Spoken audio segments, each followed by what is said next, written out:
What's happening, cocksuckers? The church is brought to you by Onnit. For all your supplement needs, go to Onnit.com right now and press in church. Bam! And get 10% off. And the stuff gets delivered right to your fucking doorstep. Number 2, Blue Apron is the #1 fresh ingredient and recipe delivery service in the country. Blue Apron's mission is to make incredible home cooking accessible to everybody, all right? Cooking together brings a strong family bond. Research shows that Blue Apron families cook nearly 3 times more often than most bummy families. Anyway, right now, go to blueapron.com and press in Joey. And you get your first 3 meals for free and with free shipping. It's great. You get your first week for free. There you have it. Blue Apron.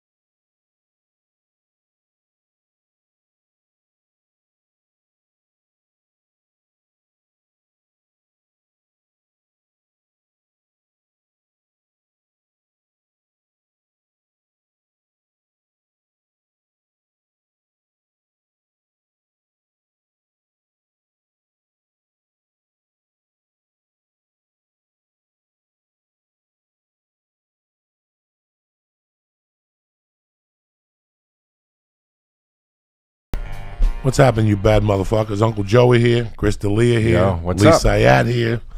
Fucking great to have you on the show. I'm happy to be here. I'm happy I was asked. Dude, I've been, that song takes me back to actually, like, hearing that takes me back to high school. Which would be the second time that song came out again, right? Right, the second time. It was like a reissue. That was that's fucking crazy how music can do that, dude. I used to listen to that every day.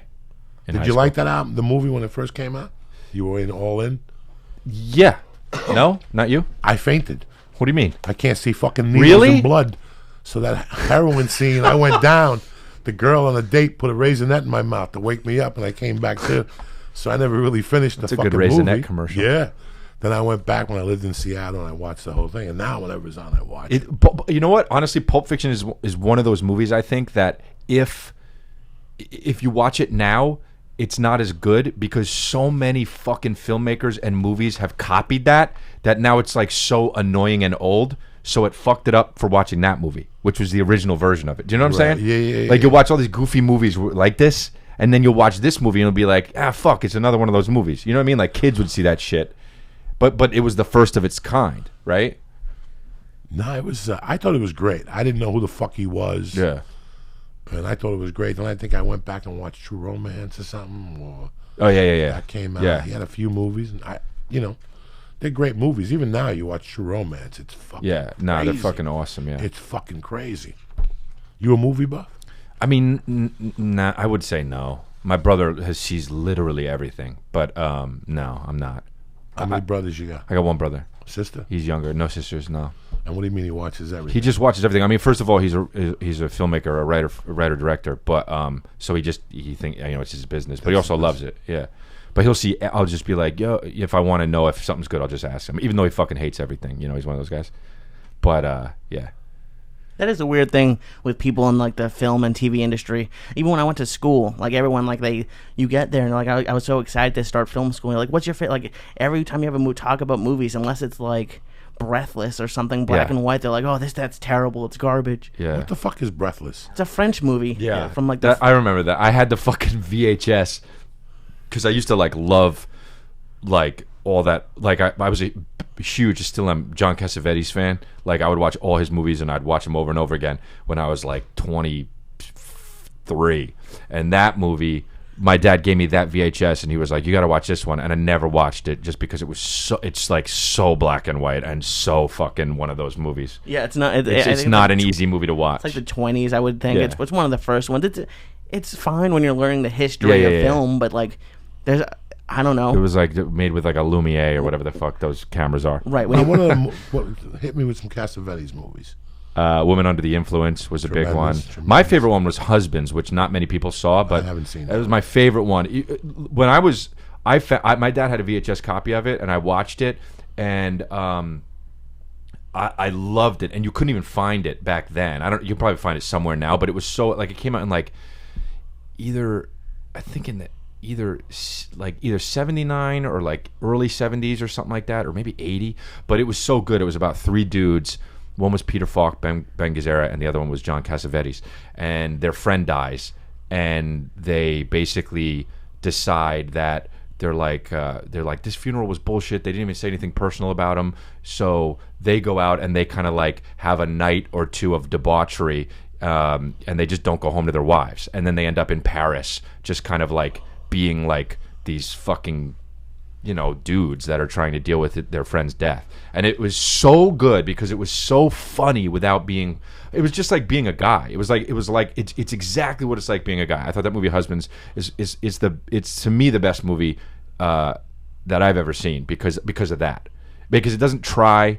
And they're so funny, but they're obviously friends. And Cassavetes had a really good way of doing that. But I even like Killing of the Chinese Bookie, which everybody fucking hated. But I love that movie. I love Ben Gazzara. I love Ben Gazzara. Ben Gazzara's the shit. When there's a scene in the Killing of the Chinese Bookie where he's in a limo, and the whole scene is him sitting in the limo, and then at the end of the scene he just says, "I'm terrific," and that shit, like I'm howling when I watch shit like that.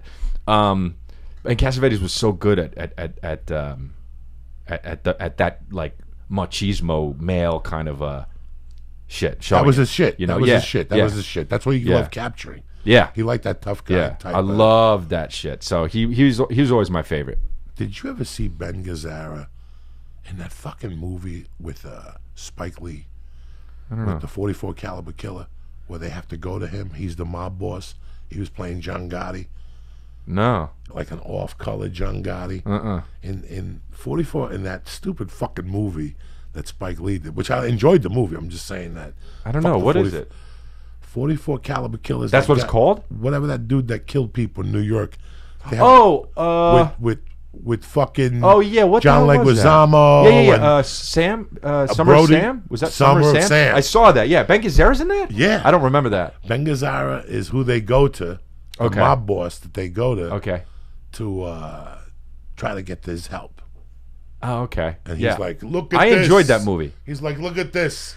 For years, you go to the police. Oh, yeah. Now you come to me and he, sit down, boys, have a little spaghetti, and he fucking invites him down, and you're like, Jesus Christ. I love that shit, that Italian shit. You know what's another scene that I always thought was a brilliant scene that had no comedy involved, but just the whole scene is hilarious. Goodfellas, when they go to the mother's house. Oh, yeah, forget it. You're sitting there with your mom, but there's a guy in the fucking trunk.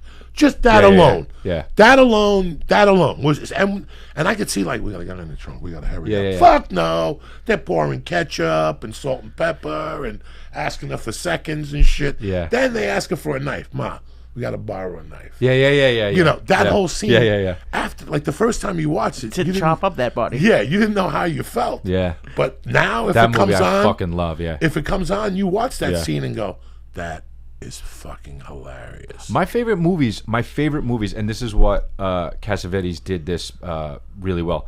My favorite movies, this, I don't know, maybe this sounds dumb, but you don't have to watch it from the beginning to the end. You can like turn it on and it's on, and you could watch like 35 minutes of it, and and like Goodfellas is like that to me, you know, and I like those movies. Because it's less about the what happens and more about the characters, you know? It's so funny when you get home and Goodfellas is on. Yeah. Even if it's on a pay channel. Yeah. I always watch to see what time it started. So if it's 10 after 10 and it started at 9, that means the Billy Bat scene is right around the corner. Because it comes in at an hour 15, an hour 10 commercials. They cut them in a couple fuck yous. So I look to see what time it starts. If Billy Batson come on, I fucking watch Billy Batson. That's a shame he died last week. Oh yeah. That guy, like, he made his career. Like, I know. Like, people say, well, you don't want to. What's the expression people always say in LA? You don't want to get what's that? Typecast. Pigeonholed. Yeah. Well, he never played a priest. Right. Like, he never played nothing else but a fucking gangster. Like, that's what you hired him for. I think in Do the Right Thing, he played the guy in the car. That's a movie I've never seen.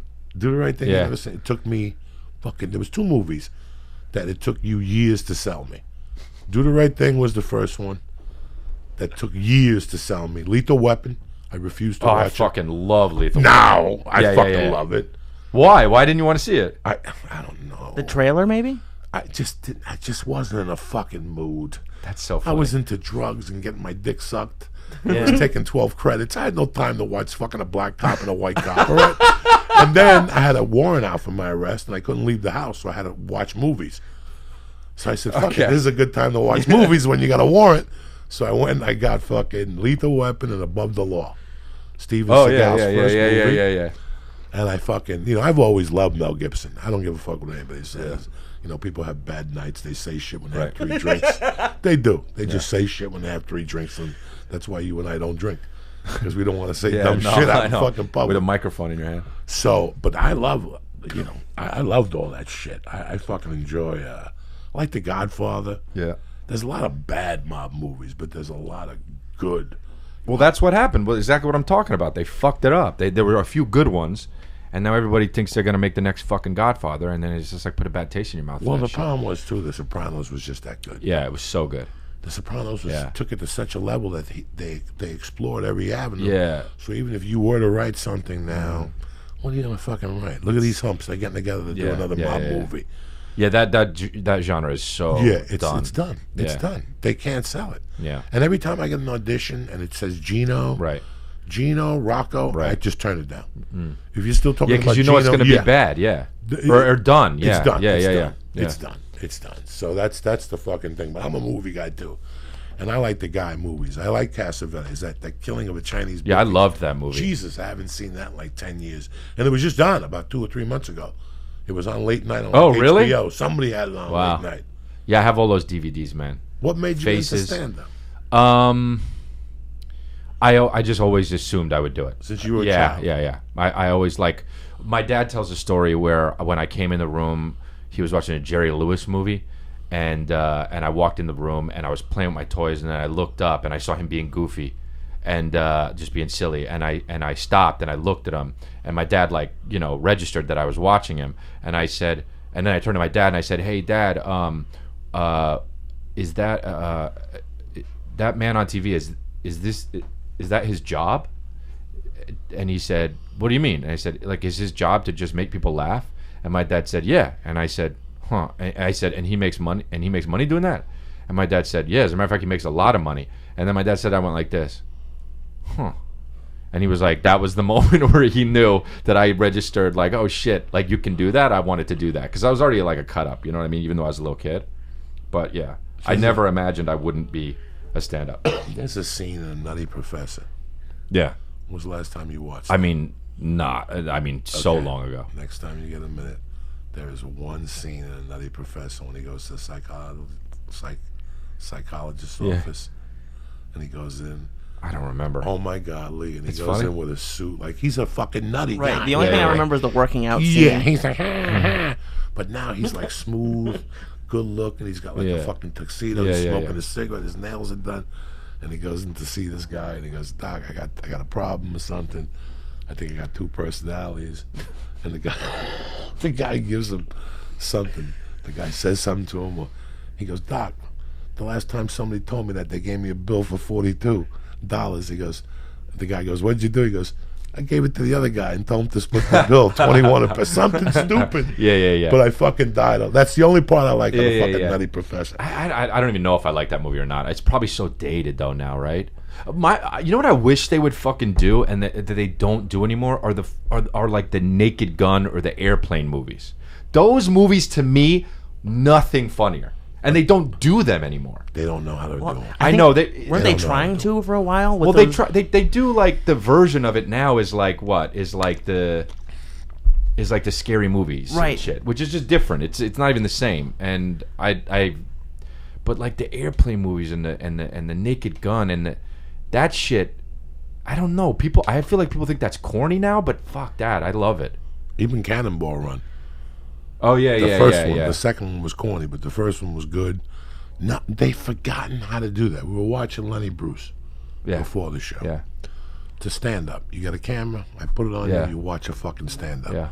What have they done to stand up now? Cut it all out. 22 fucking cameras. We put yeah. a camera on top. Yeah. To show the bald spot on you. Who Yeah, gives yeah, a yeah. fuck? Just show me direct. Cut me up at the waist. You don't got to show them going Yeah. like this.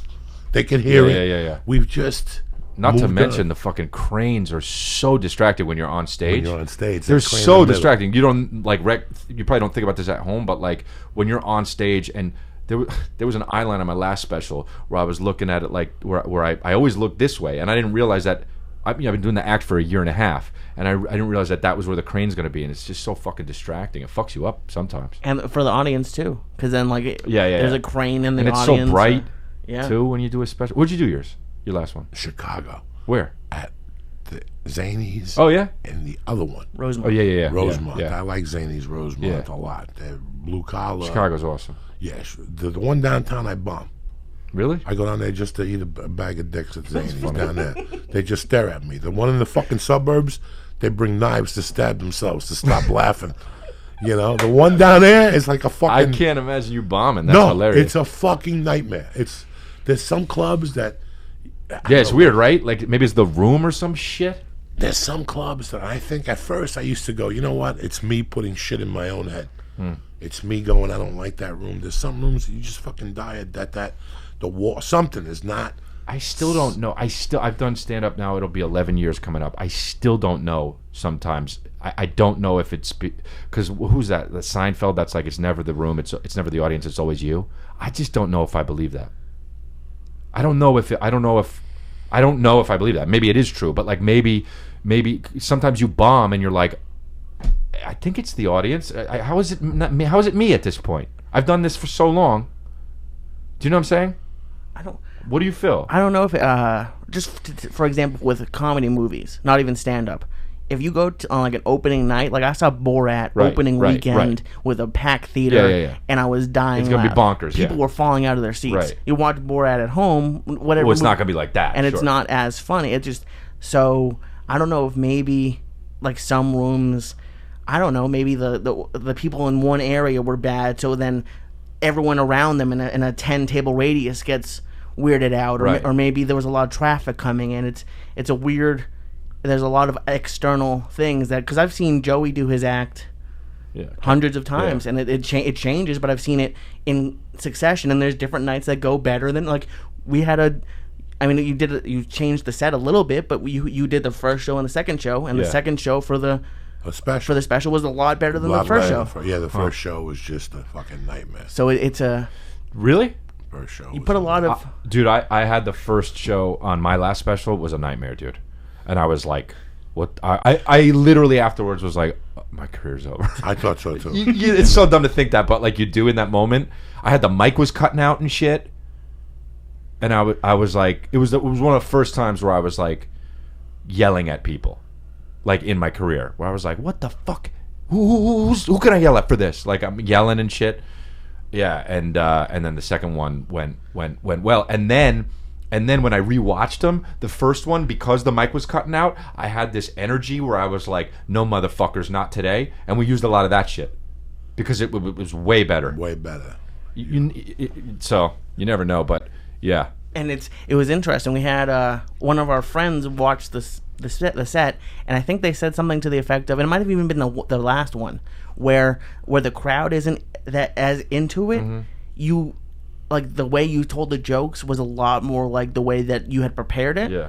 And then sometimes when the audience is going crazy, maybe you ad-lib a little bit more, so it's better in the room, but then totally, dude, that's 100% true. 100% true. Dude, when you see some of these guys that fucking murder at the Comedy Store, and then they have a special and they're like, "Okay, this is my special, here we go," that's a bad vibe, man. I have it.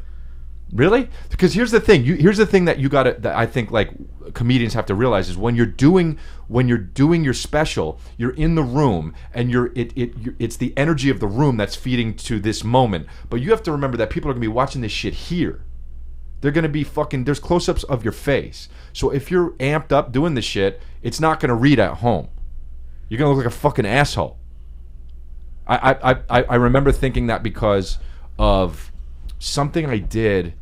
Because I've been acting, you know what I mean? I've been acting since I was 16, And I remember whenever I would do some shit and then see it, I would see it later on TV. I'd be like, oh, that's what that looks like. I moved my face too much. Do you know what I mean? And I'm very animated as it is on stage, so you are too. So you got to think about that shit, like about your face and like. I've seen people fuck up their specials because of that. Well, for my case, it was completely different. In my case, it was I went in there thinking I was Seinfeld. I'm not Seinfeld, dog. I'm Joey Diaz. Yeah. Why are you fucking doing Seinfeld? Who the fuck are you to go up there and do your jokes precisely? Right. I went up to the second side and I go, that's it. I went back there, I smoked a joint. I even smoked a cigarette. I don't smoke cigarettes. I smoked a Marlboro Light just to bring me back a little bit, and I changed it all up. This was the second show for your second show? I was focusing on the words, not focusing on the facts. It's like when you act, stop I focusing on the fucking words. I know. You know, they always said that Marlon Brando didn't know the words in The Godfather. He didn't know his lines, but he knew the character. Yeah. If you know the character, the words will come out. I was going up there trying to be Seinfeld, trying to be fucking monologist, trying to be what's the guy that developed Chappelle David. show? Oh, Neil Brennan? I was trying to be Neil Brennan. You know, I'm not Neil Brennan. Yeah. And then the second show, I was like, hold on, slow that down. This is who I am. Yeah. It was a complete different ballgame. I saw it. Even though they did use some stuff from the first show. Well, because you don't know how it comes across, but you get in your head and shit. It's hard when you're shooting a special. It's fucking hard because they're like, this is it. This is fight night. This is what I've trained for. You know what I mean? And it's hard to, even though when you get on stage, you hope to fall into that rhythm to where like, okay, I've been doing this for years, but it's still hard to not fucking think, okay, this is what it is. This is the moment. This is what the world is going to see. Potentially millions of people are going to see this. People that don't know who you are going to see it. And be like, fuck this guy. Fuck this guy. You know what I mean? Yeah, so. Dalia, I had the weirdest thing happen to me during my special. What? Ready for this? Yeah. First special, I bomb. First taping. I go inside. I comb my hair. I smoke some pot. I get my head together. I come out. Fucking first 20 minutes is gold. I'm home free. Nice, like, yeah. God, Oh, that feels so good. Guess what happened? What? These two fucking jerk-offs. No. Right in front of me started fighting. What? A girl and her boyfriend. Oh, get the fuck out of here. Listen to and me. You did it at Zany, so it's intimate, so. He was like this at the thing. And he's hammered, and she's embarrassed as fuck. She's a sweetheart, that brought her loser boyfriend. Yeah. She was probably coming by herself. Right. And then on the way out here, I'll go see that loser with you. Right. And now he came and was, he was saying shit. Dalia, I positioned my foot. I swear to my mother's grave, bro. There was one point, like the 24-minute mark, that I watched the special and I could see it in my face. I even positioned my thing, and I was just going to kick him in the face and end it. My career was going to end. Yeah, I get it. Right there. So you saw it on stage? Oh, on stage, they're fighting. Oh, no. And I'm on stage, and I'm watching them, and I finally gave him like a look, and I went back, and I didn't want it to see on my face. Yeah. I was sweating bullets that my career was going to come to a fucking end. Yeah. And I go, you know what? I'm going to position my hip, and I'm going to kick him right in the fucking face once and for all. Yeah. But in the middle of this thought, I go, Joy, get it together. Focus. Yeah. And I went How back crazy to is that? And you're telling jokes during all this. And That's I'm telling so insane. jokes during this whole thing. Yeah. And then at the end, I was going to go out there and just choke him to death. And then the staff came over to me, and they said they didn't know what to do. Yeah, They I didn't know, wanna get right. in the He's right fight. up front. What would happen if they approached him, and now we have a fucking argument, and now I'm on stage. So that's what happened. I was about to kick this fucking guy right in the fucking face. And then the guy over here said something to him finally. Oh, no. Said, hey, bro, That could have gone get either it way. together. And I just said, oof. No, that was one of the worst nights of my fucking life. That I wanted to kick him in the fucking head. I get like a lot of like, this shit drives me nuts. I get it at shows, but like when you're shooting a special, I get a lot of these woo, and you're like, all right, I don't need this shit for you're stepping on my punchlines with woos. Do you know what I mean? These chicks, and they think they're liking you, which they are, but it's like, it's gonna be I on used the to have a fucking. girlfriend that was a wooer, and I couldn't bring it to the comedy When store. I people wanted go to put it to woo, the fucking, are you out of your fucking mind? What are you doing? Laugh or don't laugh. That's all I ever want. Don't laugh. You're gonna woo? What the fuck are you on a roller coaster? You know how fucking stupid you gotta be to woo? You know how fucking stupid you gotta be to woo? You know how fucking I don't give a shit. I honestly don't give a shit if you're at a fucking Angels game. You're a fucking moron if you woo. I fucking hate it. It drives. I never understood it.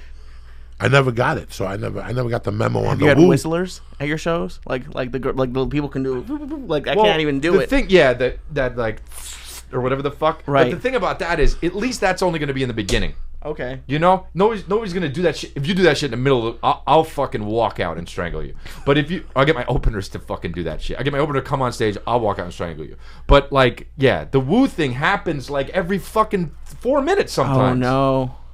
They just, I've noticed that at some shows, like they have like instead of a laugh, they have a go-to either saying or noise, or they clap real loud. It's odd. Did you see that? Have you seen the this is great. Have you seen the Eddie Murphy's on stage? It's like, I don't know what it's from. It's an outtake. I don't think it was on any special, but where he's doing, and then Charlie Murphy's, some girl says something, and Charlie Murphy says, "Shut up, bitch." And you hear it, and it sounds like Eddie Murphy because it's his brother. What is that from? Dude, that shit killed me. I just saw it. That's like a month so ago. funny. Yeah, it went put it up. viral like Somebody put it last month or something. God, that shit is so funny. Like right away, just shut up, bitch. Before, what I was telling you, there was 2 movies I refused to watch. Yeah. Do the Right Thing? Yeah. No. Harlem Nights. Delirious. Oh. What is it? It was in Delirious. It was? Yes. Yeah. They cut it out. Delirious. Oh, okay. Oh, fuck, that's killer. I would not see him, and then I took a sociology class, and they made me watch Do the Right Thing, and I fell in love with it. Yeah. I haven't seen it. And then the other one, Harlem Nights, I refused. I haven't seen that one either. It was just gonna be a bunch of black guys fucking talking shit. I'm gonna relate. And oh my god, Yeah. it's a fucking masterpiece. Richard Pryor's great. Yeah. Eddie Murphy's great. Yeah. The chick is great. I mean, it's a fucking great movie. Red Fox is fucking killer. Yeah. But no, I wouldn't watch those fucking movies at all. I'm not watching that shit. Do the Right Thing. It comes on once a month, and I watch it. Yeah. If I get home, Danny Aiello, John Turturro. Yeah. It had a great. It's a good cast, yeah. It's a great cast. Wait, not to be boring, but where'd you grow up? North Bergen, New Jersey. Okay. But I had a lot of action in New York City. Like when I was growing up, I was right next to New York City. Yeah.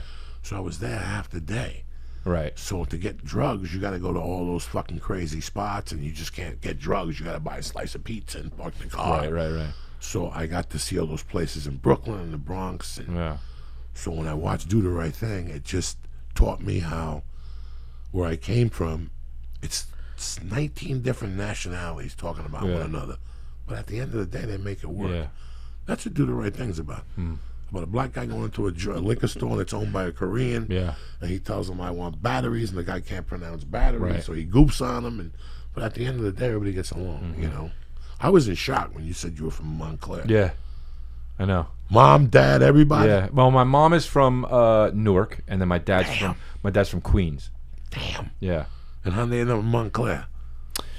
So they met at Ithaca. They went to Ithaca Ithaca. College, yeah. And then, they wanted a place that was good for us. Kids, You know what I mean? So they wound up at Montclair. It's a great place. Yes. I don't know how it is now. I don't either. I heard No, it's awesome. I heard that they got that theater now. I guess Dice was just there. They were telling me when I was doing the Stress Factory, but they got some theater there. That's great apparently.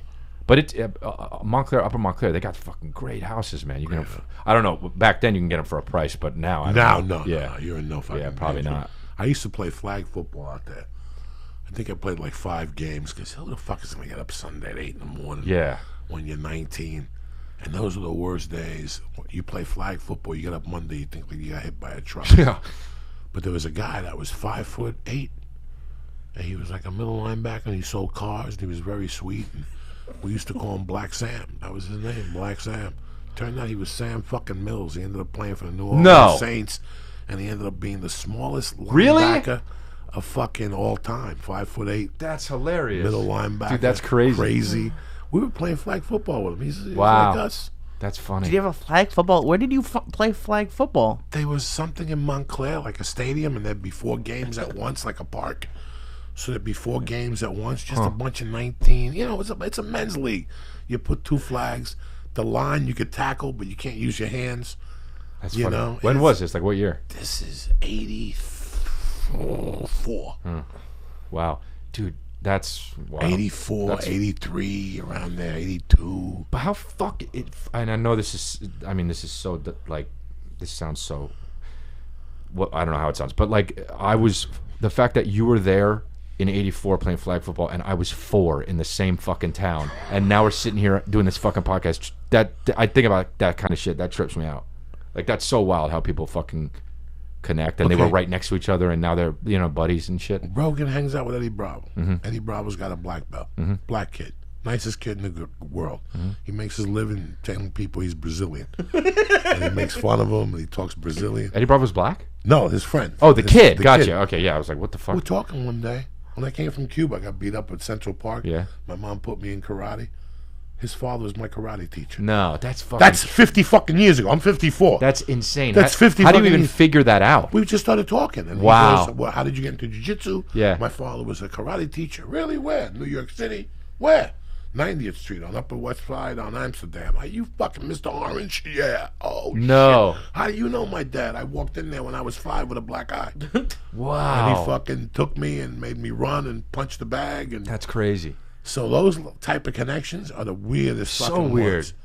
When now don't they have that thing now on which I kind of like. I mean, I'm not on Match.com, but I saw the commercial for it. Yeah, where you walk by them. You can walk by people. Oh, yeah, I heard about... What is it? I don't know. How It's kind of weird, but it's like if you are like- in a certain area with somebody, Yeah.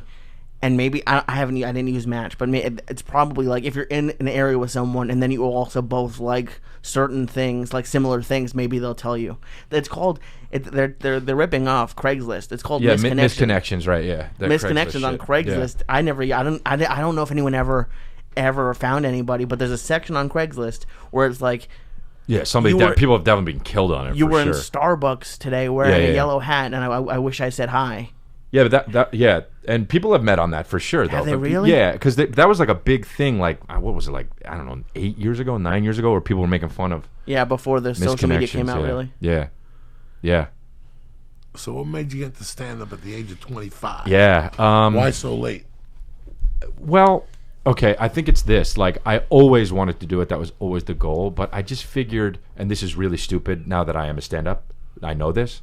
But, like, I figured, like, it's so hard. Like, I was like, why don't I get credits first? And then this way, stand-up will be easier, which is literally the worst fucking person on stage did that. And so, so I just worked to try and get jobs as an actor. I wasn't getting dick. So at a loss, I was like, all right, fuck it. I'm not getting any younger. I might as well start stand up now.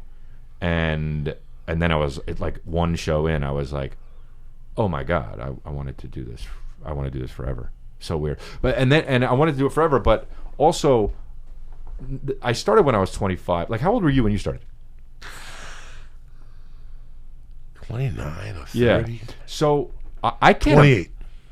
So I can't imagine starting earlier than 25 because, like, I mean, these guys like Chappelle and like Bill Hicks and all, they started when they were 15. It's like, I don't know what the fuck I would have even talked about. How crazy is that? I used to go to Washington Square Park on Sunday to get Valiums, and I would go to McSorley's Ale House, and I would stare from McSorley's. I could see the circle around Charlie Barnett and Dave Chappelle as a kid.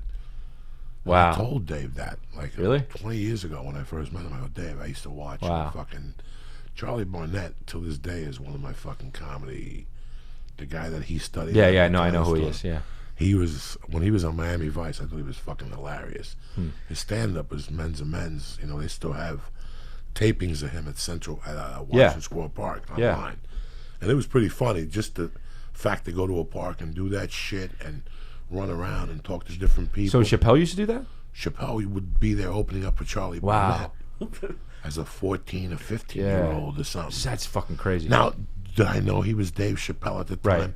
Not a fucking clue. Right. He was a skinny black kid that That's did comedy with the yeah, guy. yeah. You know, that's all I knew. Yeah, and I yeah, went yeah. home, and then over the years, somebody said, that's the guy. And then one day at the Miami Improv, like in 98, I go, so you were Charlie Barnett? And he was telling me he was trying to develop.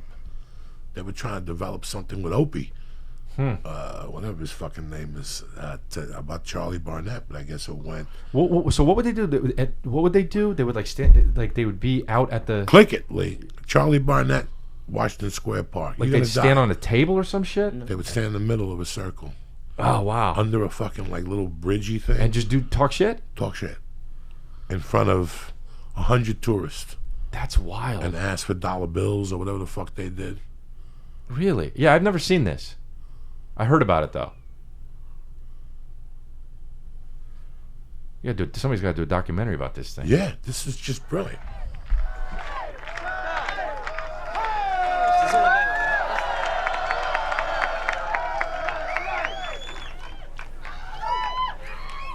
We got a nice crowd here.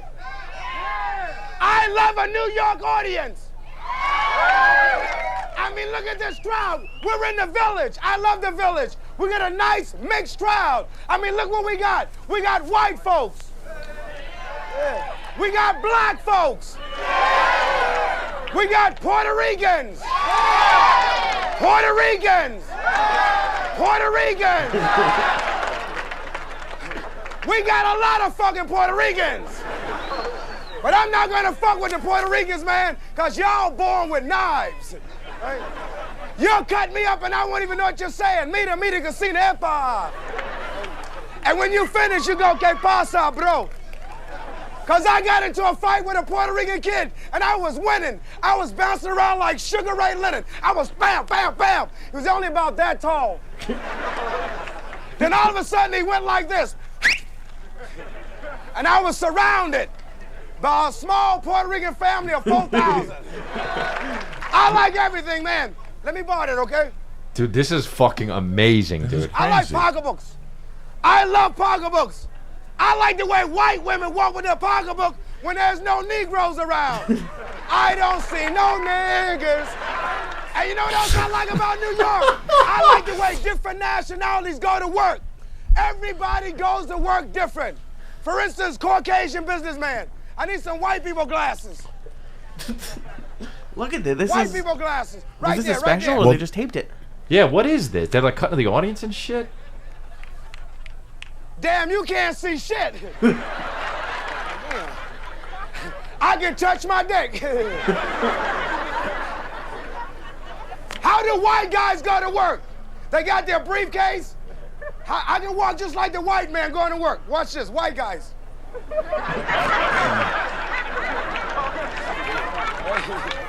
I love when they stand on the corner and go.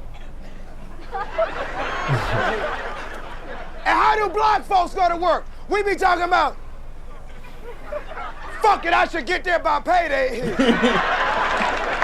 Wow, this is amazing, dude. That's fucking insane. I do Puerto He's got to Rican, have but 500 y'all don't people work. there. But it's like, what's crazy is like he's got to project. I'm Do you know what I only mean? kidding if you're Puerto Rican. I like Puerto And- Ricans. Y'all fuck a lot. You have babies like Jiffy popcorn. But like you couldn't do it this way in a club. You know what I mean? Like need a that. camera. I would talk about I like need a knowing the camera. Give me a room camera. that you're in. You got to Give me a like fucking adapt to camera, it, white boy. and it's just interesting to see somebody the have to camera, do quick, it quick, quick, outside quick. like this Throw because it. of that. Now fuck with me.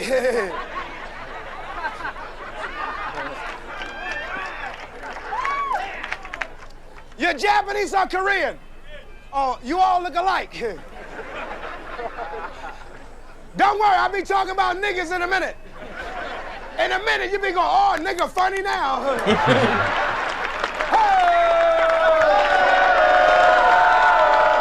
Can you imagine this, doing this every Sunday? And this is what you build? And That's- people are telling like agents, you got to go down there and Yeah, see this guy. yeah, Like, that's come on. fucking insane. This is it. And look at that, 250,000 views. So Chappelle used to open it for that? Yeah. That's If you crazy. go to the top one, How oh wow. How long did he do that for? you got next time you see him. How the fuck do you start that? It's like a spot. Yeah, we got like a Hong Kong spot. Hey, Dave. You start out in the street, right? Watch How long the a flight park. is it? Yeah, how do you know? I'm Tony. I just look at Charlie Barnett. You know, Tony Fury? Yeah, how you doing? The fire guy? Yeah, how you doing? This is like love right here. I remember you.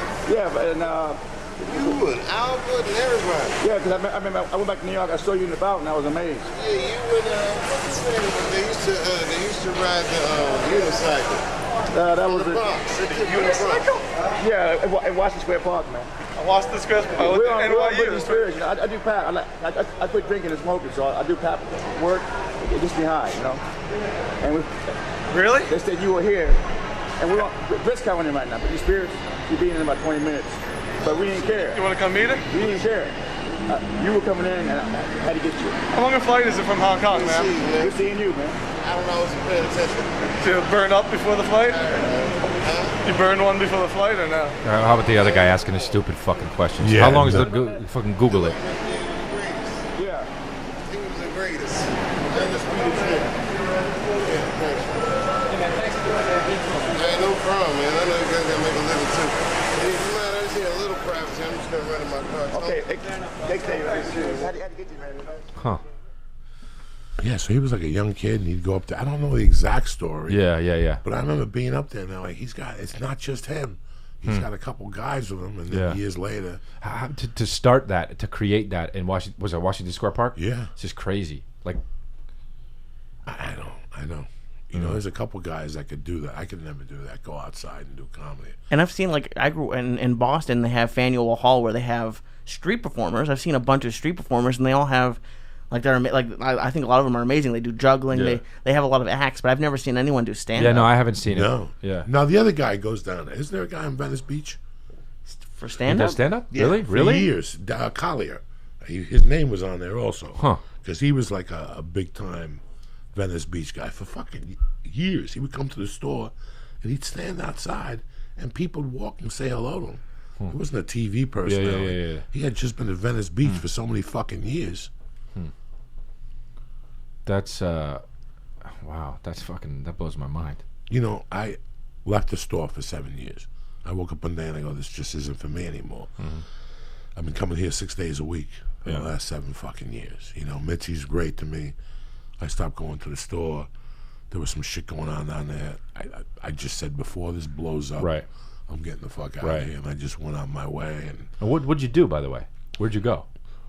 Like, were you doing the improvs, or what the fuck I were you would go doing? to the Improvs. I had a monthly show at Brea. I had the Ha-Ha. Sure. I had Yeah. different rooms. At that time, there was all these comics had different rooms all over Yeah. L.A. So I just did that. I missed the store.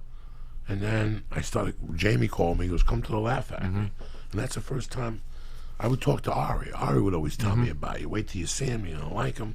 Oh, cool. And then I went down to the fucking Laugh Factory one night, and I saw you, and I went home. My head almost exploded. I'm like, this fucking kid is animated. I gotta get in shape to hang out with these youngsters. I can't just go up there and hold the mic no more, because I hadn't been over that hill no more. I never really did the Laugh Factory. Yeah. I was either improv or comedy store guy. Jamie never liked me. I only used to get spots Monday nights when Gilbert booked the room. Yeah. So when he called me to go back there, and I started watching, I remember coming home going, fuck, that kid's good. Thanks, man. He's jumping up and down out there. I gotta lose some weight, but like a lot of people always go, well, before I go to jiu-jitsu, I gotta lose weight. Well, before you go to the store, you better lose some weight, dog, because they got some youngsters down there. There's some animated guys now. I mean, honestly, look at Sebastian. He's the most animated. But I feel like, but you're animated in your own way. In my own you know what I way, mean? yeah. You're not jumping around, but but you're fun to watch. You know what I Yeah. mean? Like, it's like some comedians, they could cut an album and you don't need to watch them. You know, and it works. I don't know if my shit would work, but it adds to it to watch you. Do you know what I'm saying? I always like that about stand-up. Me too. You know what I mean? I'm an original room guy too. Yeah, I don't. I favorite know room in the country, the man. nuts and bolts in that place. Like you, I could still bomb in there. Yeah. But it's really hard for me because Yeah. I know all these cheap tricks in there. Yeah. To throw your voice in there, you can do 1,000 things in that room. Yeah. But if I need to go off, that's the room. That's the room that if I go off and have a heart attack and die, I don't mind. Like as they're dragging me out, I won't be yelling. I'm like, at least I did that. My favorite spot. Yeah. It's not like I was bombing in fucking. What's the other improv in Chicago? That's a Boar Fest. Schaumburg? Yeah, the Schaumburg. I've never played it, but Schaumburg. Yeah. Really? That's 4 days that you fucking. Really? Why? Because it's in the middle of nowhere, or what? It's in the middle of nowhere, so Yeah. you have to. Like everybody who performs is like, I'm going to Chicago. I'll Yeah, be in it's Chicago hilarious. at night. You're like, no, you're not. You're in fucking Schaumburg, where fucking death goes to die. Jesus. Like that's where death goes to die. Like Yeah. that's how. So like if you die, if you're going on, like every time I went into that room, like I wasn't getting no love. Like you're fighting for every fucking laugh, so you got to kick it up a little bit. So if you die in there on Right. the way out, you're like, I hate you, motherfuckers. Right. But if you die at the store, you're like, this was great. I know it is. It's weird how This that is is. great. Yeah. It's weird how that is. What, like, you just said it was like one of your favorite rooms in the country, and we're talking about how different rooms affect you. Like, what is it about a room that makes it? Here's why I think favorite? the Comedy Store is my favorite room, at least one of them, because I think it's the only room that I know that I've played that's built for the comedian, and every other room is built for the audience. Like, you go to the Laugh Factory. You walk in, you're like, oh, as an audience member, you're like, oh, here we go, it's a show. Every other place is like that. But the Comedy Store, there's that light on you. You can't see the audience. You might as well be fucking anywhere. And it's built for the comedian in that way, which makes it much harder because the audience isn't going to give it up if you're not fucking real, you know? So that's why I love it. And it has a sense of like, there's like this like, I don't remember who said it, but like there's a sense of this, and this sounds pretentious, but there's a sense of like danger there, like somebody's gonna throw something at you. Do you know what I mean? Yeah, there is. You know what I'm saying? Like, you walk into the Comedy Store as an audience member, you can walk in a good mood and walk into that room and you're literally like, where's my seat? What's going on here? It changes your fucking mood, so it makes it harder. And you got to be on the stage as a comedian and break somebody of that, you know? Now it's a little different because they got fucking TVs. Everyone who goes on is like famous from Netflix and famous from fucking Hulu, whatever the fuck, you know? It's a little different. They got you, Rogan, Sebastian, you know, David Spade, me, everybody's fucking on TV. So it's like, it's a little different now. But back when before when you were there, and then when you left, like when I went in, I got onto the Comedy Store when you weren't there. What year did you? I probably started going there 2008, 9, and you weren't there. 2008, 2008, 2009, yeah, no. And wow, and it was like, I mean, nobody was on TV that was doing that room, no. and of course stand up became really hot, you know, after that, but then it was getting really, it was getting hot.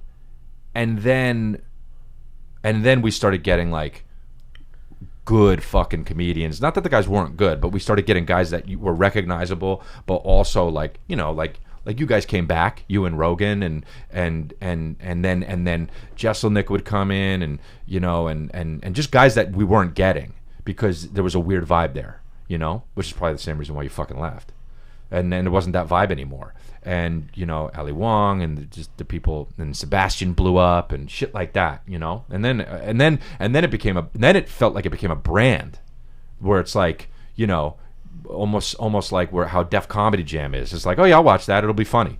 You don't know who the fucking guys are back then, but you're like, yeah, I'll watch it. And then Chris Tucker exploded and shit, but it was Def Comedy Jam. That was like it goes. Now people, I think, oh, I'll go to the Comedy Store. Doesn't even matter who's fucking playing, you know?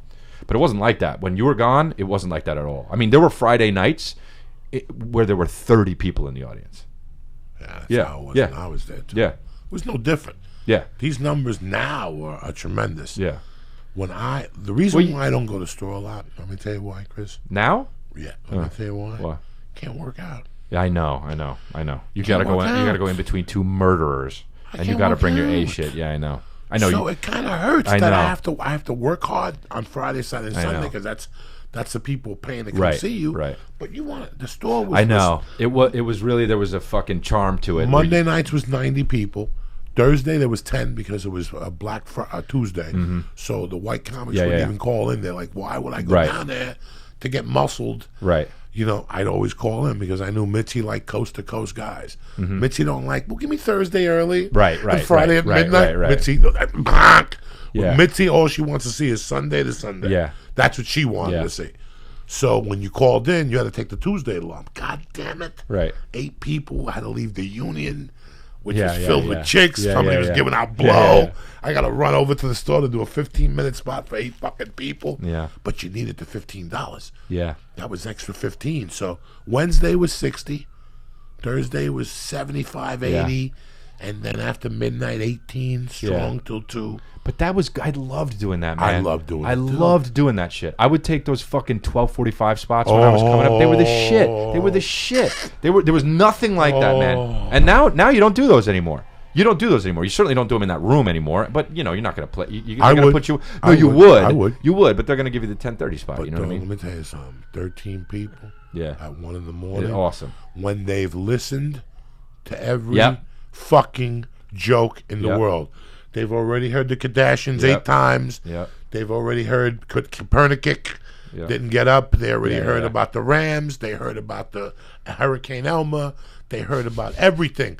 You got to go up there at 1 o'clock, and whatever you were writing on that stupid piece Yeah. of paper all day, All been done 7 and times. you got to rip it out Yeah. and just go up there, and that's when you get Lee. You get so fucking good. Yeah. I honestly miss that, and I think about that all the fucking time. Like just calling Adam and going, I want 1 a.m. every Yeah, but night it's this also week. it's also different now because like people know who you are and people know who I am. So if you're gonna do that, it's still a little different. I mean, you're never. I always say like you're never. It is true though. You're never better than fucking trying to make 11 people laugh. Like no matter how big you get, like they're still not gonna laugh if it's not funny if there's 11 of them in a room. But still, it's a little different. It was cool going.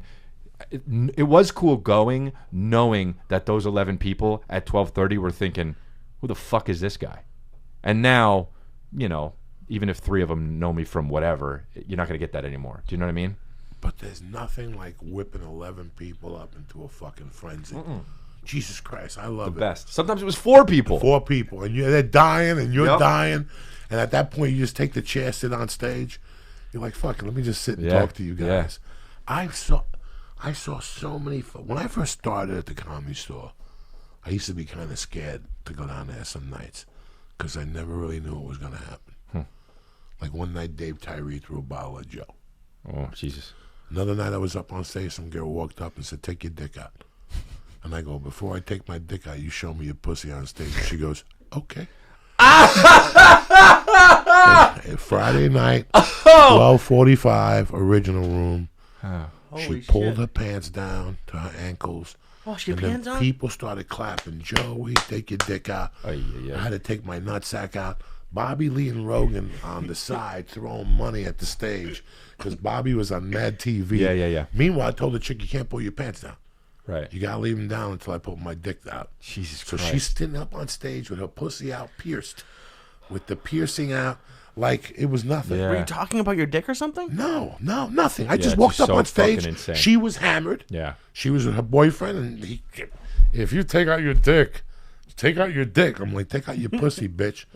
And she fucking ripped up that fucking pants and took them down. And when I turned around on stage, the patio? Yeah. They were all by the glass. Yeah. Like, holy shit. When I walked off Like that night, meerkats. I walked off with like $80, and I was happier than fuck. Wow. I did better than if I would have done material. Yeah. Like, they of went course, yeah. fucking nuts. I went every fucking night in the original room. There was this dude, Vinny Favorito, that would bring a fart machine in and put it under people's chairs in the original room. And then they would wait for Brian Holtzman to go up. And they would start pressing the fart machine, and he would go fucking crazy on stage. You never knew what to fucking expect at the store. Yeah. And now you don't get that. No, you don't. Yeah. It was even like that in 2008 a little bit, but I mean, I'm sure it was even crazier back before that. How much of it has to do with, like, I love Fenway. I don't want them to tear Fenway down. I'd still get to watch Yeah. the Red Sox, but there's a feeling when you go into Fenway. Is there a feeling when you go into this? Yeah, 100%. Yeah, I worry that what will happen to that place in the next few years. But I mean, now I feel like it's fine. But like in 2010, we were all like, I wonder what the fuck's gonna happen to this place because it was like a ghost town. It was a ghost town. Yeah. It's really weird Yeah. to see what happened. 2007 was even a fucking worse ghost town. Like, Yeah. it was. I remember I was there when Paulie had a Halloween party, and he served liquor in the parking lot. So the city closed the Comedy Store, no booze, for 60 days. Because he did that? Oh, Jesus Christ. No booze till December 28th. Oh, my God. That's like the good time, too, So for them. from fucking November 10th to December 29th. Oh, it must have been brutal. Sodas. And you had to go up on stage for fucking a 2-soda minimum. No food. No food back then. So, I mean, the audience must have been so light. 15 a Yeah. night. Oh, fuck. For fuck's sake. Jesus 15 Christ. a night. People were running out, drinking from a bottle in the hallway. No booze for 2 fucking months. Oh, my God. Nobody even remembers that. No, I didn't even know that happened. Yeah. When was that? 2007 or before that? No, this had to be 2001. Yeah, way before. Yeah, it had to be way Store before that was because I was fucking- this one. The store was fucking dead. Yeah, I heard that it was so dead in the early 2000s. And I caught the tail end of the Tupac days. Wow. Tupac got into a shootout at the store. No. The bullet's still in there. They threw Eddie Griffin out for that when they banned Eddie Wait Griffin. a minute, hold on. I never heard this. Tupac's my Fuck favorite. yeah. What happened? Tupac got into a shootout at the store one night. How have I never heard Eddie this? Griffin invited him to the fucking store while Tupac is in there. 3 bullets went off from across the street, and they blamed it on Eddie Griffin. So Eddie Griffin got banned for bringing Tupac in there. Are you shitting me? No, true fucking story. Holy shit. Tupac used to go in there with Eddie Griffin. Oh, man, that's fucking... How crazy is that? That's amazing, man. I saw Mariah Carey in there one night with Eddie Griffin. I saw Yeah. Raquel Welch in there. Oh, so I performed for 2 people one time late at night in the Comedy Store, and one of them was Dr. Dre. It was Dr. Dre and whoever he was with. And I was like, I don't want to go up. And they were like, and I think it was Don Barrett. She's like, no, man, I know why you don't want to go up, but you got to go up. You're a fucking comedian. And I was like, you're right. I'll go up. And I went up, and I just had a conversation with Dr. Dre. And it was actually cool because then, I talked about this on my podcast, I think, but after I got off stage, he was leaving, and there was, there were maybe like 2 other people in the audience. It was like, there was nobody there. And then they left, and everyone was like, hey, Dre, can I get a pic? Can I get a pic, Dr. Dre? And he was like, nah. And he walked out, and he took a few steps past me, out the Comedy Store patio, past the patio. And then I was like, fuck it, I'm going to ask. Maybe like he'll appreciate that I was on stage or whatever. And I was like, hey, Dre. And he literally, like a movie, stopped and turned around and looked at me. And I said, is it cool if I get a pic? And he fucking went, all right, man. And he walked back and took the pic with me. It was a cool moment because it was like in my head, I don't know, he probably didn't think this, but in my head, it was like, all right, like I respect that. Like, you know, I'm a performer and he was up there, went up for 2 people. You know what I mean? Like it was a cool moment for me that he said no to everybody, but then like came back for me. Who else have you seen up there? Anybody else? Just lately I saw Quentin Tarantino. Mark Ruffalo was there recently with somebody else. I think he was there with Chris Rock. But yeah, no, it's just been Dr. Dre was the wildest to me. But there was one night there. Now that it's popping, you know, there was one night there that James Franco and like Leonardo DiCaprio was going to be there, and Elon Musk. They were all there together or some shit. It's so fucking weird. It's so weird now that you can go to the Comedy Store and literally end your career with a bad set with all those fucking people in there now. It's like some nights it's a fucking star-studded event. I was in there when Tom Cruise came in. Really? To pee. That's hilarious. With When? Nicole Kidman. Years ago. Yeah. On a Sunday night, 13 people in the audience. Wow. I'm on stage, and I see them walk into the thing in the original room, and then he ran up the stairs and ran to the bathroom. So when I came out of the thing, I go... And you were on stage or no? I was on stage, Oh, wow. and I saw what I thought was Tom Really? Cruise That's lurking, funny. And I fucking got off, and then I forgot about it, and I went into the bathroom like 10 minutes later, and he popped out of the shitter. Wow. Like, I forgot about it, and he said something to me. Like, he recognized I was on stage, and I said something back to him, and that was it. Oh, wow. And him That's and her fucking left. cool. I saw Bon Jovi in there, because his brother used to be the manager. Who? When I first started at the Comedy Store, Matt Bon Jovi was the manager there. Really? Yeah, he's running a strip club now in Atlanta. Oh, my God. I didn't know So that. Matt Bon Jovi was the manager at the store. So fucking John would come in. Matt Bon Jovi. That's How hilarious. fucking crazy is that? And he came in one night with that chick, the one that Brad Pitt dumped for fucking the chick from Aniston? before her. Oh, Paltrow? Paltrow. Oh, okay. He came in with Gwyneth Paltrow. They were doing the movies. Oh, wow. Whatever the fuck. They came in. Who else did I see in there? I saw some crazy fucking people. Chris Cornell.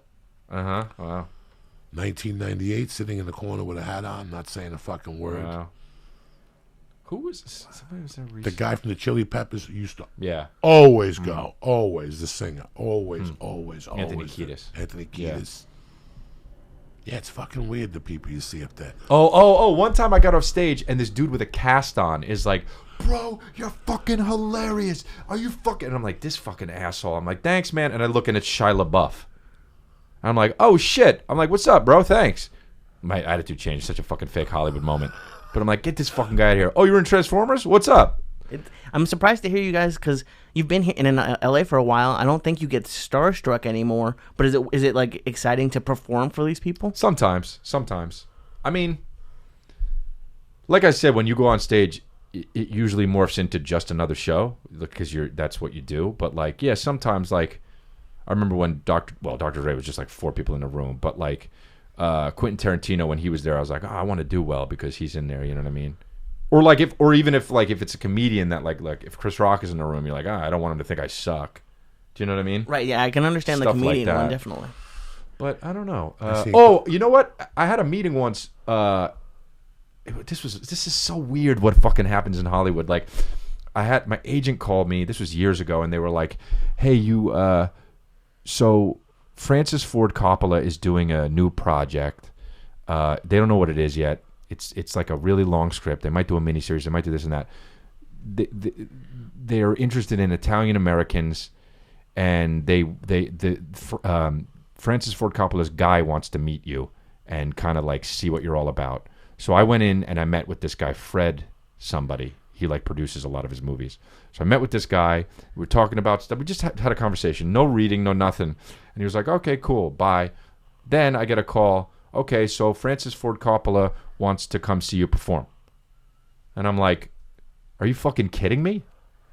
Okay. This is the weirdest thing ever. I'm like, all right, okay, okay. Like, what am I going to say? No? Like, now I'm nervous now because Francis Ford Coppola directed the greatest movie of all time. Right. So he shows up, and the whole comedy store is like, Francis Ford Coppola's here to see you? I'm like, I guess so. I don't know what the fuck's happening, right? So he comes and sees me do stand-up, and I get off stage, and he leaves. He gets off. He came to see me. Weirdest fucking thing. So I'm like, what should I do? I remember my brother was there, and he was like, you should go say hi or something? So I was like, okay, I'll go up, and I'll say hi. So I walked up, and I was like, hey, appreciate you coming. Thanks a lot. And he was like, oh, of course, great job, or whatever he said, you know. And then I did it, and then I got a call to do like a table read with Francis Ford Coppola, and I show up. I'm like, I don't know who's going to be in here. It was in a room as big as this. Okay, the table was almost as big as the room. The chairs were like, I mean, we had like this much room. It was Uma Thurman, Joe Mantegna, Liev Schreiber, Jason Gordon-Levitt. What's that guy's name? Jason Gordon. You know who I'm talking about? Yeah, it's Gordon-Levitt. It's something else. And Joseph Gordon-Levitt, and then Philip Seymour Hoffman, like 2 months before he died, and fucking me. I don't know what's going on. Nothing happened with it was a 400-page script that we read.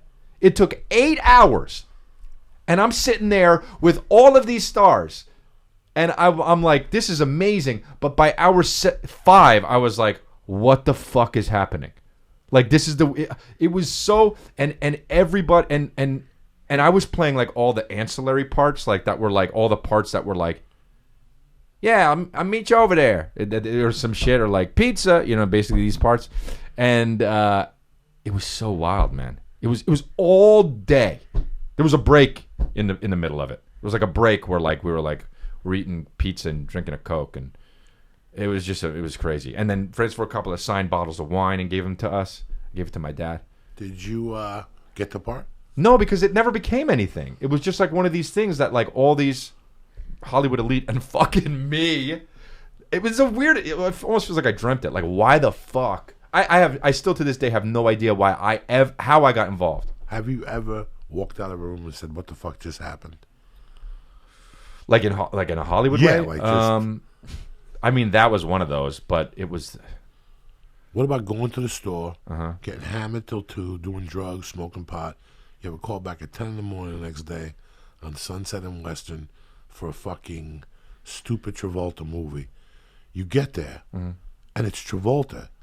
And who directed fucking Drugstore Cowboy? He's still relevant. He does something every couple fucking years. It is It's not Jarmusch, Gus Van Sant. Oh yeah, Gus Van Sant. Oh yeah. They're in the room at 10:05 in the morning. And you didn't know? Not a fucking clue. Your agent's probably just like, I'm yeah, going to it'll be- producers. The other Yeah. guy who's reading is Billy Gardell. Oh yeah. So Billy and me were fighting for the fucking same role. wow. Then they decided to give us both the role. Uh-huh. Just to be two stand-up comics. So Travolta's was really? a singer. What movie was it? This is called the Jimmy Roselli story. Huh. 3 months of casting, contracts signed after the holidays, and the call January 3rd that said Travolta It's not happening. not happening. Is doing the Scientology movie Oh, instead. Battlefield Earth. Battlefield Earth. Wow. And that's why we didn't do Jimmy Roselli. Wow. But it's shit. Another time I had to be going to Be Cool. Same thing. Yeah. You were in that, right? No. Oh. I lost it. The guy died who they gave my role to. Jesus. That guy was great, though. He was a great guy. I forget. Huh. He was. I did a Chaz Palminteri movie, and he was in that movie, and we shared. Like it was like a big trailer. Right, and they right. like just. I only had like one line, so they said just sit with him. He made me feel like I was fucking Brad Pitt. That's cool. I had one fucking line. I threw a guy off the pier, Yeah. and he was in there, and he was on a show on CBS for a long time. Great character actor. I go down to fucking Be Cool. I walk in, and there's the little guy. It's Always Sunny in Philadelphia with fucking Travolta again. DeVito. I'm like, I hate doing this shit. You didn't know again? No, they don't fucking call you and tell you. I know. That's hilarious. I was telling Ellen the other night, I remember reading for the Sopranos producers, and like it was just I was here in '97, so it's 2001, and I'm in the room, and this is all you could hear Yeah. from my handshake Yeah. from the fucking script. Those Yeah. 2 times were script shakers Wow. also. Wow. I hate when they call you with that fucking, and you get there and there's somebody completely different Yeah. in the fucking room. Yeah, There's yeah. 8 people, and you're like, what? When I got a call one day, and they go, hey, man, are you available to do a table read tomorrow? Sure. Okay, we'll call you back later. They call back again. Are you available tomorrow? Yeah. We'll pick you up at 1. Pick me up. And they're like, oh, by the way, we're going to do the table read, and then you're flying to fucking Santa Fe to shoot the movie. Oh. Right from the table read. I go, are you serious? So I packed my bags. Again, I don't know Dick. Yeah. I had $35 to go to Santa Fe and 3 cigarettes and 2 joints. Wow. They picked me up in Hollywood. A car picks me up. I tip the guy the 20, so I'm down to like $15. I walk in the fucking room, and the first person I see is that chick, the old lady who's getting real famous now for being. She showed her tits to Greg Garcia. Remember, he was saying that she's in Raising Hope. Oh, the older lady. The older lady. She's in there. I'm looking at Michael Irvin. When I did The Longest Yard, they told me it was Snoop Dogg. They go, the movie's got Snoop Dogg in it. That's all we know so far. Adam Sandler and Chris Rock. When I got there was no Snoop Dogg. It was Michael Irvin, Nelly. I'm looking at fucking Burt Reynolds. I'm looking at the guy from Warriors in 48 Hours. What a trip. I'm looking at all these people going, oh my God. Cloris Leachman. I go, when are they going to find out I'm a bust out and ask me to leave? Yeah. That's how I feel. Like I got $15 in my pocket. I'm sitting next to Michael Irvin and Burt Reynolds. I'm sitting across from Romanowski. I got all these fucking people around me. This guy over here, the fucking camera guy, the Australian guy was telling me earlier Mel Gibson jokes. Wow. He was the guy that did he was the camera guy on The Road Warrior. Yeah. And the first 2, whatever the other one was. What was Mad Max and The Road Warrior. So this guy came up to me, we were talking, like, you're Australian? We're talking. And I'm sitting in this room going, when is the fucking roof going to fall on my head? Yeah. Like, that's how you feel in those situations. Yeah. Especially when they come to you and tell you did a good job. Yeah. Like, Yeah. Those times when the actors come up to you and go, bro, that was a good job. Yeah. You still feel like that's gonna happen? You still feel like the roof's coming down? All the time. When I'm in a room like that, I always think the I room's going think to I fucking do. come down. Do you think like Tom Cruise still feels like that? I or wonder. Does Tom Cruise walk in now and he owns it? I After hope, 20 years. I hope so. I hope there is that. I hope there's that for him. Do you know what I mean? Like, at some point, like I hope everybody gets some sort of Butterflies? Well, I think everyone does, but I would hope that you calm down, or I don't know. Maybe it's good. Maybe it's good to get butterflies, but it would be nice to be Marlon Brando. And I always get butterflies at the Comedy Store. you do? No matter who's up in front of me. Really? To the point I have to bring an anxiety pill and put it in my fucking pocket. Wow. When I walk those stairs, Yeah. those little 3 stairs, Yeah. It's lights out It's for so Uncle Joey. weird because you're so confident on stage. You know what I mean? Like that's so odd that it's like that. I mean, I get that way every now and then. Like The butterflies or the anxiety? I don't know. A little bit of both. Yeah, a little. I feel like I get both. I'm short-breathed when I get up to. Yeah. When I first get to the original room, doesn't matter who's on stage. Really? No matter what I wrote, no matter what I think. As soon as I get to the original room and I sit in that little fucking section, Mitzi's chairs, my heart starts pounding. My breath goes out from under me. I can't catch my breath. One night I actually went to fucking the piano player. And I go, dog, tell Paulie my anxiety's too bad. Really? I gotta get on stage. And he told Paulie, and Paulie comes back, he's like, what's the matter, bro? I go, Paulie, she's got the fucking light. Do me a favor and go up there for me. Let me figure this out. Huh. I couldn't even breathe. I had like a wet towel on my head. What is it? You Fear. Really? And then- So if someone's crushing, I get that way. Like you last night when I followed you, I was like, I gotta fucking all right. I don't want to be a piece of shit. No, but you had such a good time. I see Yeah, it was fun. On It your was face, fun. you It were was fun. laughing, so I go, it was fun. Great time. Yeah, I had a good set. But you know, if somebody's crushing, which you know, 9 out of 10 down there.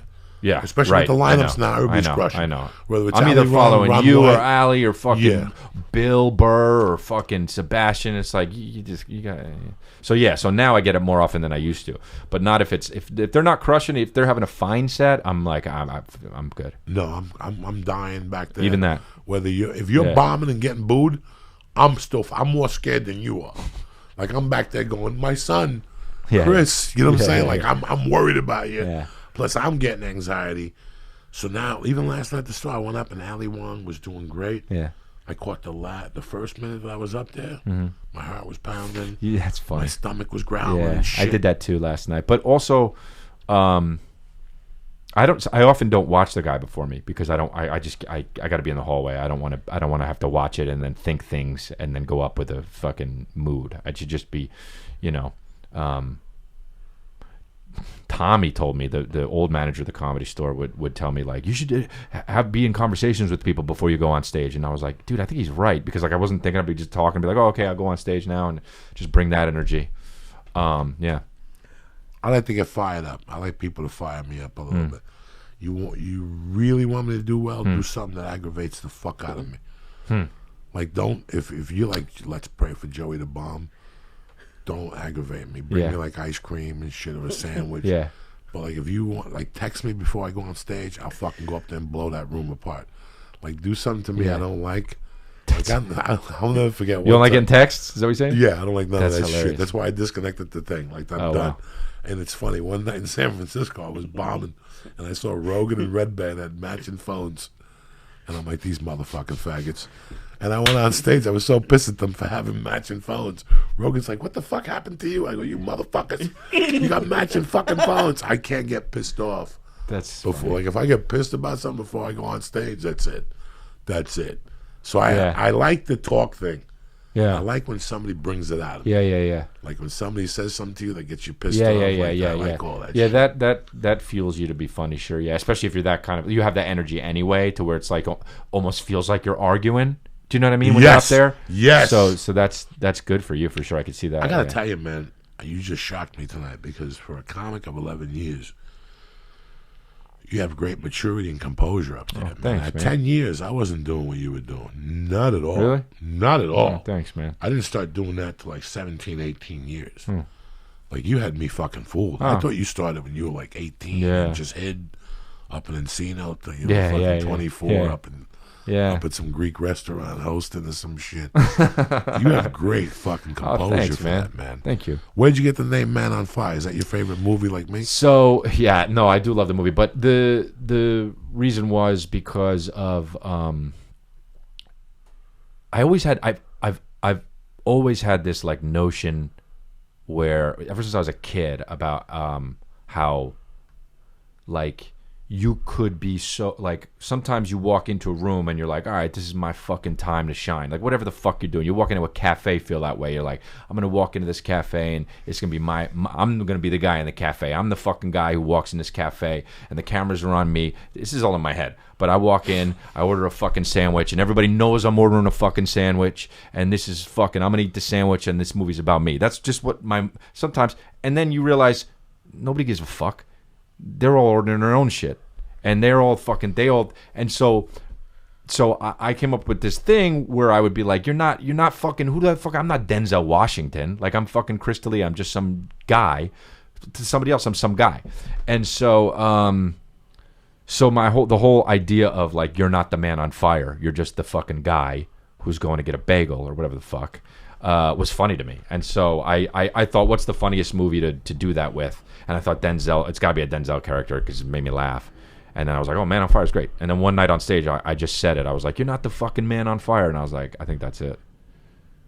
I don't know. It was an idea that I like. Besides the fact that I would try and make the material funny. It was the idea behind that I thought, oh, it kind of means something to me. So it made me charged to do the material. You know. You're a fucking trip, man. What's next for you, my brother? I don't know. I'm doing like we were talking about before this podcast. I've been enjoying doing my own podcast. I mean, I'm on episode 35 or something, but it's fun. It's fun to do my own podcast. It's called Congratulations. So I've been doing that. I have another TV show in development that I kind of shouldn't say too much about because I don't know what's happening with it yet. But so I'm doing that, and then just working on stand up. I got tour dates and shit. Is that the YouTube Red show? Yeah. So I think YouTube Red's gonna be a great fucking channel. Yeah, I do too, man. I walked into the meeting skeptical about like I don't know about, you think YouTube. He's like I'll upload it myself. You know what I mean? But then they were talking about all the motherfuckers that they're working with, like the guys that like have shows coming out on there, like Doug Liman and shit, and like you're like, all right. I think honestly they're gonna be a force to be reckoned with. I think so too. Yeah, I think so too. Yeah, so I think it just makes sense. Yeah. And you tour how much a month now? I mean, I like to do 2 weekends out of the month. 2 weekends a month. That's all I can do. Yeah. That's all I can do. I got this movie in May, and I had to reschedule a bunch of shit. And every time I had to reschedule, I was in Toronto for like 5 weeks, so I had to reschedule like 2 or 3 dates. And every time I do that, I'm like, whatever the club wants, just I feel bad. Like, and they all picked fucking September. So this month, I'm like killing myself every weekend. But yeah, I like to do like two a month, you know. And then I don't know. I'm working on material. I figure I'll do another special at some point, but like I've done 3. I don't want to. I'm not trying to rush anything. You know what I mean? 3. I've done 1. That's the only one you've done. Really? Years, yeah. Everything else was just. So when you go now, CDs. you go. Oh yeah. So when you go now, you do new shit. Or you do some of the stuff from the special. No, I'm done. No, you're done. Yeah, I'm done. That was the worst. That was the worst period of my life. After a special. AD after a special, bitch. Yeah. Those first 90 days were brutal. It's tough. Because you really want to kick that material. Yeah. You're like, I'm done with this shit. Yeah. But you got nothing else. Yeah. And you go back to it and you're like, damn it. Yeah. So for 3 months you're wrestling with yourself. Yeah. I think I shot in October, and I think I was a mess till February. Wow. February I started getting my bearings back. And Yeah. But before that I was like, this is fucking starting from fucking Well, it's weird zero. because now when you drop something, everybody fucking sees. If they're fans of yours, they see it in the first 3 days. So now if they're coming to see you in fucking Austin, they're like, where's the new shit? And you're like, ah, fuck. It's 3 days after my special came out. You know what I mean? How fucking crazy. I know. It's fucking crazy. They used to catch it on a Tuesday night at 9 o'clock. Maybe 10 people seen it in the fucking club. But now everybody's seen it. And they're getting them out quickly, too, now. Like, yours was out a couple months after you 6 shot weeks. it? 6 weeks? Oh, I know, yeah. 6 weeks now. Yeah. I Wow, thought 6 weeks? I shot October Jesus 19th. Christ. It came out December 6th. That's insane. I was in shock. I thought mine was quick. When they were like December 6th, I was like, what?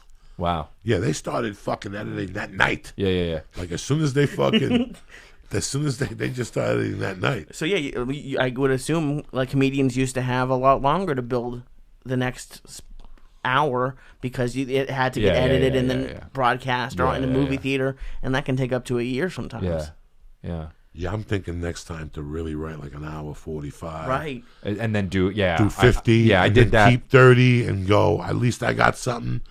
I did that after my second one. I had like so much other material, or after my first one, something like that. But yeah, I had so much other material where I was like, I could just put this one on the second one. I think it was after the first one. Yeah, I did. Where you at this weekend?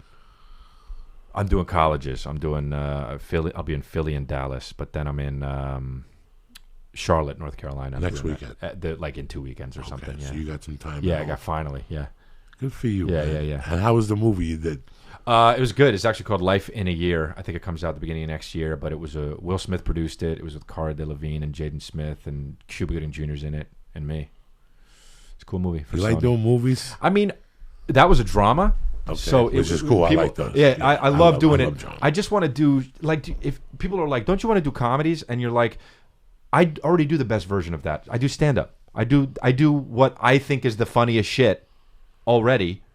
What do I want to be in a fucking movie where there's 7 guys and someone else wrote it, and then they're like, no, don't say it that way. Say it this way. The fuck are you talking about? I do stand up. That's not comedy. I do stand up. Like I do okay, cool. Let me shoot this, and then tomorrow let me go play the fucking theater and do exactly what I want to do. So it's like I only want to do stuff if it's like interesting to me. And this movie was. The character that I played was really interesting, and it's a drama. And I'm like, and so people are like, the movie's about Cara Delevingne's dying, and so people were like, did you have fun on the movie? It's like it's not fun doing drama. That's not the right word, but it's definitely it's interesting, and it makes you feel a certain way that like I'm happy I did it for sure. But it's not like you're doing scenes where like she's dying and you're crying and then it's like cut and then you're like, oh, okay, let me go back to my trailer and just chill for a little bit. And so it's not like when you're shooting a comedy, it's just like everyone's fucking rambunctious and making fun of each other. But yeah, it was fun. I want to do drama. That's what I want to do. I want to do a lot of dramas. I want to do action. That's what I want to do the most is action. Really? Fuck yeah. Would you be like the comedic relief in the action? But it doesn't matter. I want to have a gun. I want to run after somebody on a bus. That's what I want to fucking do. I want to do that so fucking bad. You ready for Lethal Weapon? Yeah, just the remake, the movie. Yeah, let me do it. I so fucking far, want to do it so bad. How many movies have you worked on? I don't know, 7, 6. And what do you like more, movies or TV? I mean, TV's cool because it comes out quick. You know, like when you're on a show, it comes out every week, and then movies. I did a movie 3.5 years ago. It still didn't come out yet. We just got a distributor, and it's a fun. It was a good movie. It's got a good cast. You know, it's like what's happening with this shit. How was it doing TV live? That must have been fun. It was insane. Yeah, it was so fun. It was. I mean, if you're gonna do a multi-camera sitcom, I think that's the way to do it. You know, it's just high octane. We shot it, and it aired while we shot it. I mean, it's insane. The last season of Dateable, I think. The last season of Undateable, That's yeah. right. Yeah. I forgot all about that. Yeah. You would shoot it live, and millions of people would be watching it. And they were like, don't say fuck, because then NBC gets charged $7 million. And you're like, damn, I could fuck this up. You know? Yeah. So I would die. I would say I can't handle it. Bro, we'd get the script. We'd get the script. No bullshit. Sometimes we get the script that day. The creator would be like, hey, sorry. And I'd be like, it's okay, but like I remember looking at him, Bill Lawrence, the creator of the show, and being like, thinking and saying this, I said, I'm gonna try my best. Like it's not like imagine saying that to like Steven Spielberg in a movie. He'd be like, oh, you're fired. But like you're like, oh, I got the script today. All I can do is do my best. That's what you could You'd do. have monologues and shit. I said, I'll try my best. I remember saying, I'll try my best. And I remember him looking at me and saying, yeah, that's all I can ask for. And then we shoot at fucking 6 p.m. or whatever, live on the East Coast. And you're doing monologues and you're like, I think that's when you talk about like knowing the character, you wouldn't even memorize the lines. You just memorize the intonation and the idea of the line. Because you're like, as long as I know what the scene's about. Yeah, it was fucking crazy. So fun. We'd do one scene in a bar, cut to another. You're in the next scene. You have to run over, change your jacket, and be like, "Hey, what's up, guys? I'm just cooking food or whatever the fucking scene was." It was so funny. It was so fun. And then the audience loved it when they could see you fuck up. Of course, you're still putting on your jacket. There was one scene where the guy was still putting on his jacket. It's fun. It was fun. What was the last show to shoot that way?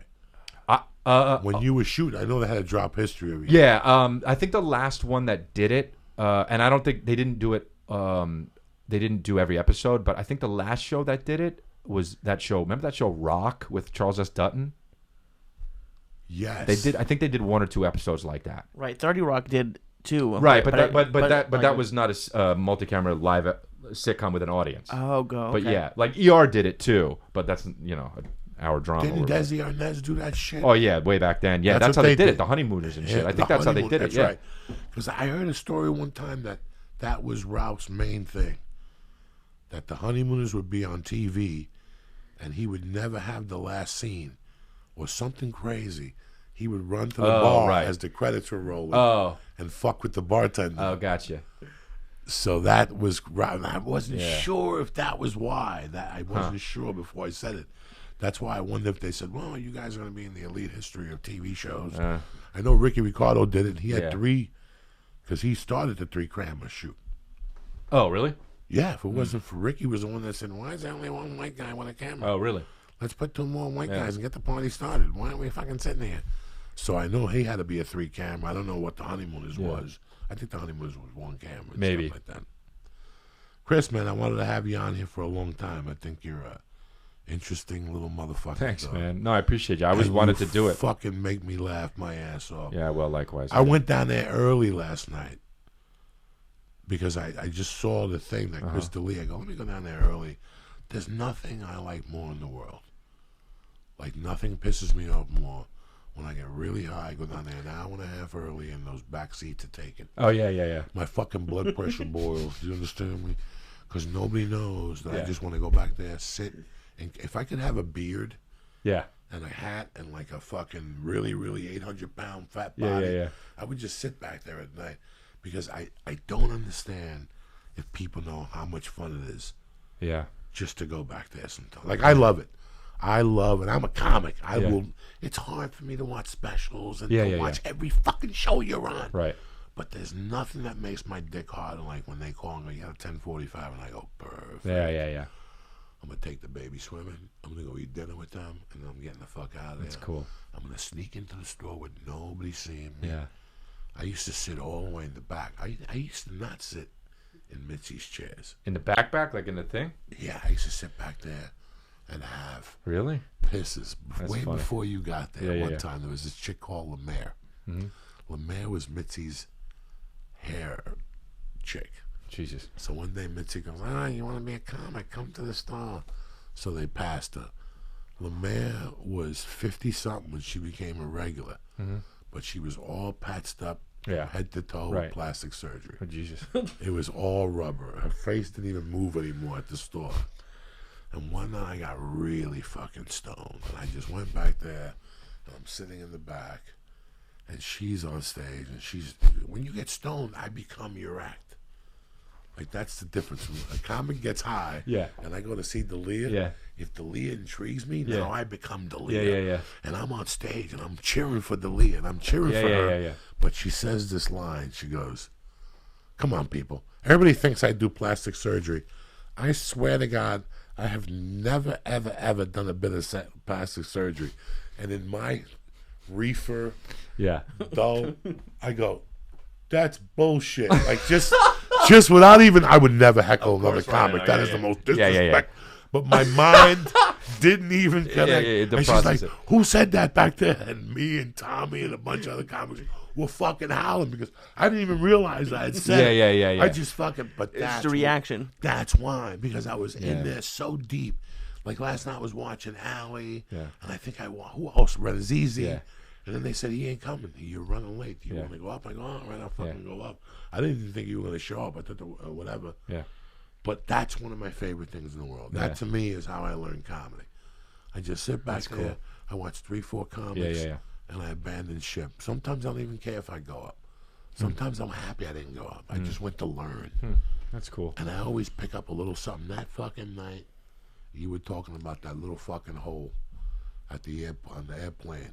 Oh, supposed to shoot air. Yeah. Dog, you didn't hear me because I'm not one of those assholes from San Francisco comics always go, ha! Oh, dude, that drives me fucking crazy. You say San Francisco You will never comics? hear me. You will never, ever hear me. I'll tell you. I'll pull you over, D'Elia. You're fucking killing me tonight. And when I tell you that is because I was bent over and I was howling. You're never going to hear me with that gorilla laugh. I would never embarrass you. But that night when you were talking about the fucking hole, because one day I got really high on one of those edibles, and I'm sitting there looking at that hole for like an hour, and that very next day I go to the store, and you're going off on the hole, and I'm back there, wow! Like, this is what I mean. It's just, that's cool, man. Like when people say, well, I went to see a movie, and it was an escape. Let me tell you something, dog. I'm 54. I've never escaped in a movie. There's been like 3 or 4 movies I hear you, I've man. escaped that. But with stand-up comedy, I love when a comic takes me for a ride. And I'm going to be honest with you. Lately, you're one of the few guys that takes me for a ride. Thanks, and that's man. why I had you on the podcast, bro. That means a lot coming from you. No, dude. man, No, it you really inspire does. me. Like, when I saw you at the Laugh Factory, I went home then and I said, well, I watched, because I wasn't going to go back to the store. They called me that Friday. Adam had called me, and I had a spot at the Laugh Factory. I saw you. And I'm like, I don't know if I can handle that shit following D'Elia. And then I watched that movie, Being There. Yeah, I love it. That's one of my all-time So good. favorites. Yeah. And I said, maybe it's a sign from God. Maybe I should go back to the store. Well, I'm fucking so glad you Me came too, back to the man. comedy store. You're man. a fucking great But, guy. well, You're a gentleman. Thanks, man. Having You you have a there great though, it future. fucking I loved this comedy store already. Having you there, it's fucking awesome, man. No, It's I fucking love when cool. you're down there, man. So thank you for taking the time to come on. Yeah, the thank show. you, man. It meant the world to me. I'm just gonna give some shout outs, read Okay. Blue Apron, and get you the fuck out All of right. here. Pass it over to Uncle Joey there. Thank you, brother.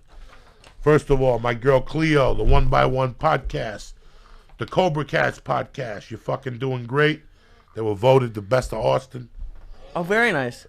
Lauren Rosenker, Greg and Lynn up in Seattle, Randy Bowman, Dr. Rocks, Quadrex, and Gaffa. I love you, cocksuckers.